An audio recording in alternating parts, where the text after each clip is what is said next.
A new documentary on Canada's military and how it has suffered under the Trudeau regime has been released on YouTube. Canada's military is facing a severe crisis.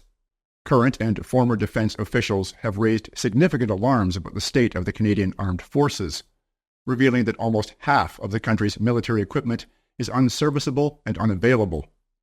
This troubling state of affairs has left Canada woefully unprepared amid rising global security threats from nations like Russia and China.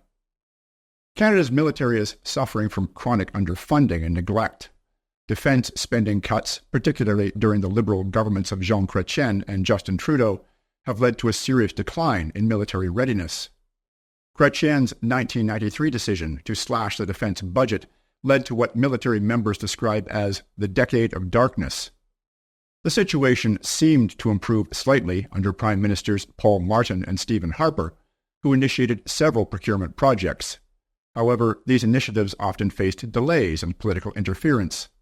For example, the decision-making and procurement process for replacing Canada's aging CF-18 fighter jets has been plagued by controversy and delays, culminating in the eventual purchase of F-35s at a higher cost and a decade behind schedule.